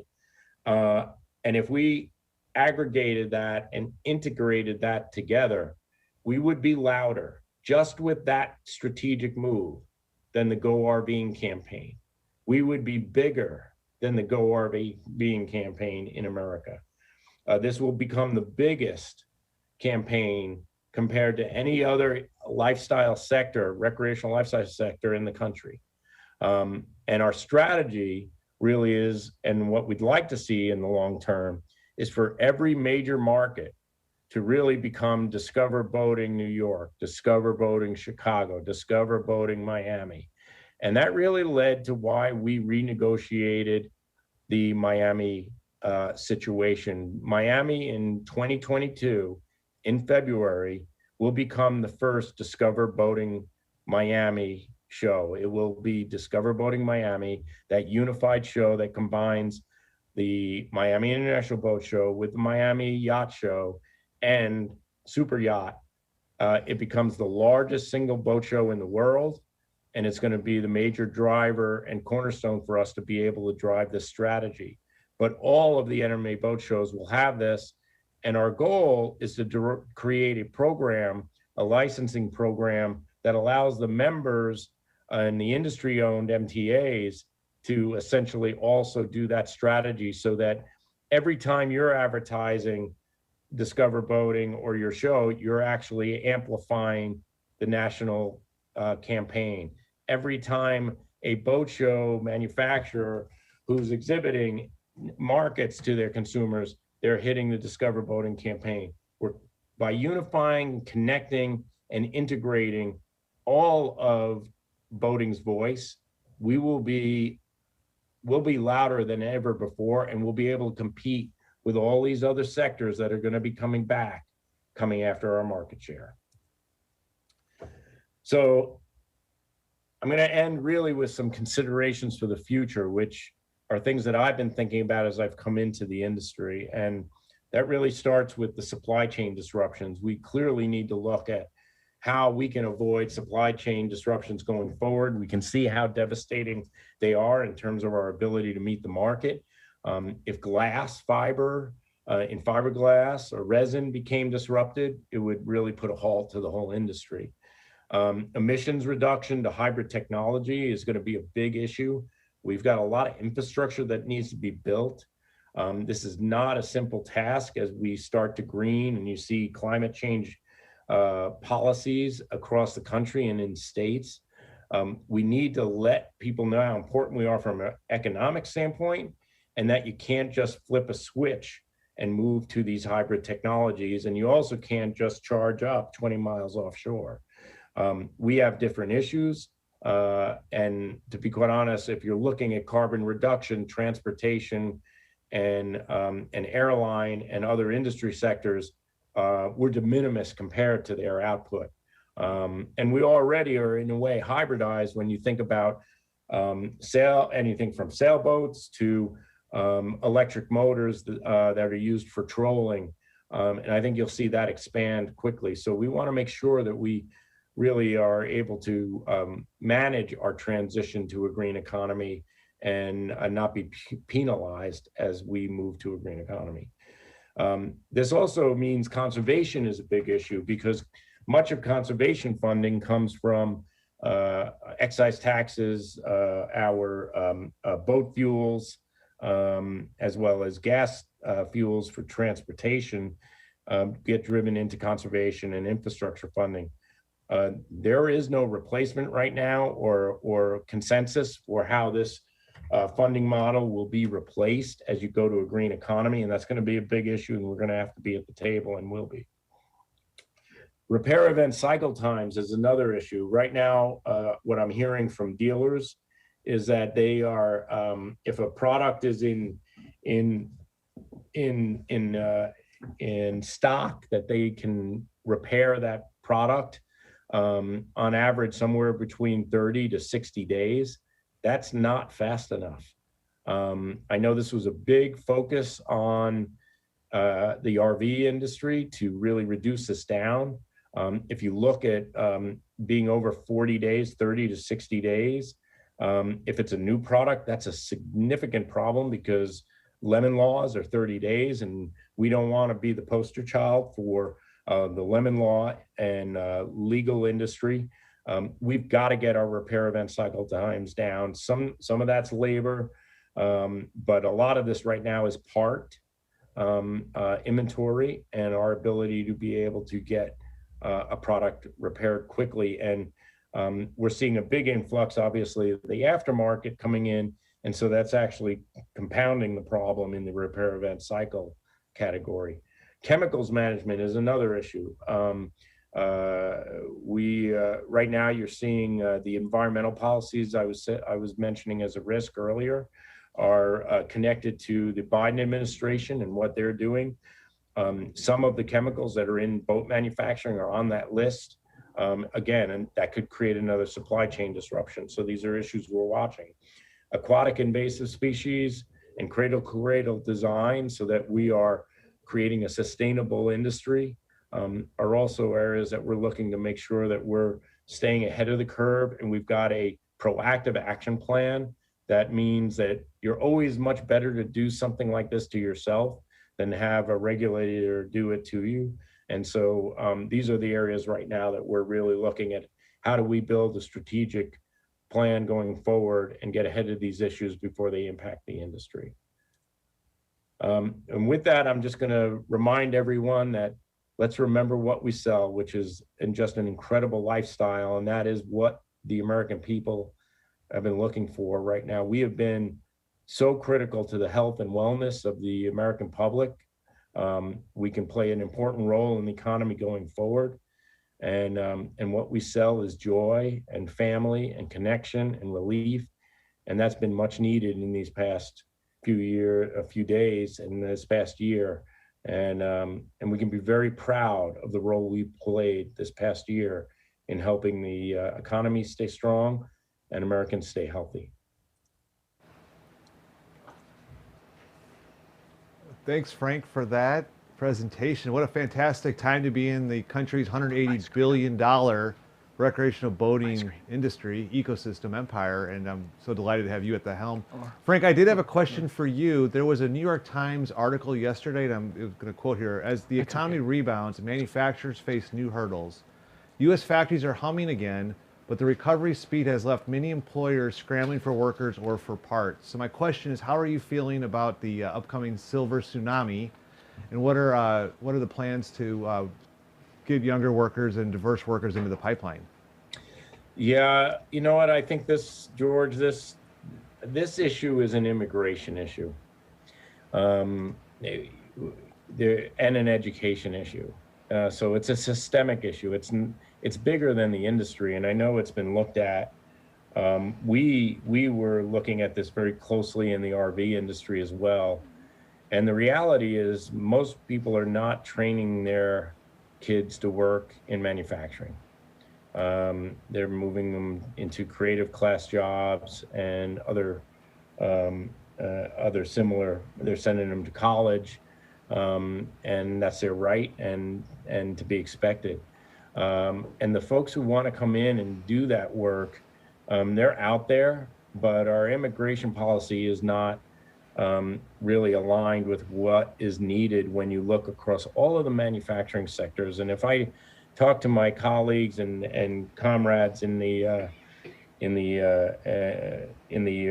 auto industry and in other manufacturing sectors, they're all seeing the exact same situation. If you go in the RV, that's there. If you go to the motorcycle industry, it's there. If you go to the auto, it's there. It's basically, we have a vocational, not everybody should go to college, and there needs to be better vocational path there, and then connection into these industry sectors like the recreational boating industry. And then the other is obviously we don't want bad people or criminals let in across the border, or terrorists. No one wants that. But there are good workers who are ready and willing to do the type of jobs that we need in basic technical skills for repair, engine repair, boat repair, RV repair, etc. And we really do need to be looking at our immigration policy in that way. And I've had that conversation with the NMA board. All right, well done, Frank.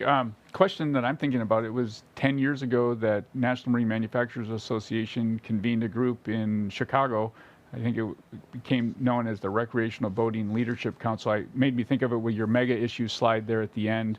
You know, it was at that meeting where we as an industry learned that we needed to attract a more younger, diverse audience into boating, and I think that's been a silver lining of COVID. What are you hearing, or what are your thoughts about retention and what we need to be doing as an industry? Because that was a big part of the RBLC, is, you know, setting boaters up for success on the water. Are all these new boaters having great experiences on the water right now, or is there more we can be doing? George, I think you just hit the biggest issue probably facing the industry right now. Right, we have a tremendous consumer pull, but going into COVID, the industry had a history of losing 50% of new boat owners within 3 years. And if I was to show you a 40-year chart of the RV industry, you would see 40 years of this in terms of growth. If I showed you a 40-year chart of the boat industry, it was doing this. And it's really, you know, as I looked at this with fresh eyes coming into the industry and having looked at at what was happening in the RV industry, it is all about being able to get people into entry-level product, new product, and then taking them on that good, better, best journey. And the boat industry hasn't done it. And so what's happening is new boat buyers, a significant portion of new boat buyers, are going into driveway-to-driveway product.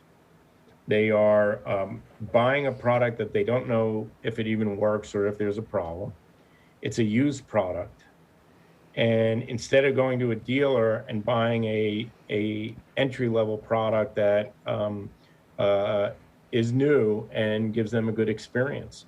So I can tell you on the RV side, the dealers all have these used products on the lot, and then right near it is a new product that's only a little bit more. It's not equal in price, but you know, for not much more, you can get into that new product, and they're going to do it every time.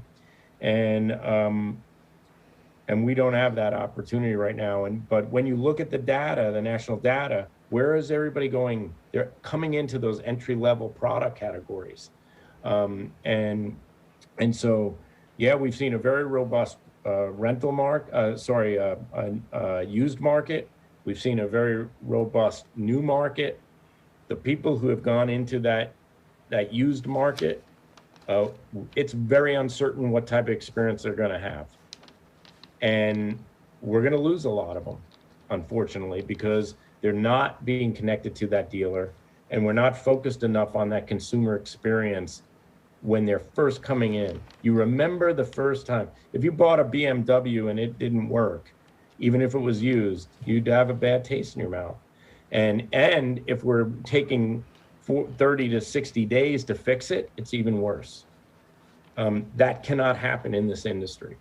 And if we want to continue to see the industry grow, we just have to fix those two issues, and we're going to be watching a 40-year rise, just like the RV industry, because people love what we sell, and what we sell is special. Frank, you really left a mark on me when I first met you, June 20th of 2019 in Anacortes. You raised your hand with a lot of courage and fortitude and asked, remind me again, are kayakers buying boats, and what's the data showing? And I'm just wondering if you've had a chance to dig into the progression of Joe Sixpack, Jane Sixpack. Do kayakers end up buying motorized vessels? Do boat shares lead to boat purchases? What have you found in your relatively new time at NMMA? Well, I think they do both. Here's what I've learned. 8 out of 10 people who do an outdoor activity want to try another one. That means 8 out of 10 people who kayak want to try boating. 8 out of 10 people who bike want to try boating. 8 out of 10 who camp want to try boating. In fact, what we saw in the RV industry is 30% of RVers also own a boat. So the competition is not ourselves in outdoor recreation. In fact, the reason you see an REI so big and so successful, or an LO Bean, is because they recognize that you can be in a wide variety of different activities, and you can find yourself going on that journey and having those experiences and do it all. I've seen in my research in the past that people will do as many as 6 activities in their life, and end at one time. Yeah, they'll have a favorite, but they'll be doing 6 activities. So we want to be one of the 6 in the outdoor recreation space. And what we sell, whether it's fishing or scuba or snorkeling or skiing or wakeboarding, or just camping out at a dock in a harbor up in Anacortes. I mean, it's spectacular what we have as a product to sell. And you never are at a lack of having someone want to join you on a boat. And so we should be seeing this industry grow and grow and grow. We need to really understand what those barriers are. And if we're sending people to driveway boats, we're going to lose 50% a year like we have in the last 10 years. We got to get out of that business, and we'll be able to capture a lot of kayakers going that route. Well, Frank, if NMTA had a Medal of Valor, I think we'd award it to you. I understand you had your 2nd COVID shot today. Yeah. Happy National Immunization Week to you and yours. Thank you. As we bring this home tonight, if you have boating on your mind, don't worry. Don't refill your drink and grab dinner. I will be back at it in about 58 minutes. Openforboating.com as we kick off season 2 of Seattle Boat Show Live. So I'd love to have a nice audience this evening. I want to thank Frank Hugelmeyer. I want to thank all of our guests. I want to thank our award winners. I want to thank George for hanging out with me. I want to thank Ozzy for hosting us, and Doug and his team for making us look as good as we possibly could. So at this point, I'm going to say goodnight to everybody and see you in a few minutes on openforboating.com. Well done. Thank you, Peter. Thank you, Frank. Thank you, Peter. Thank you. See you, George.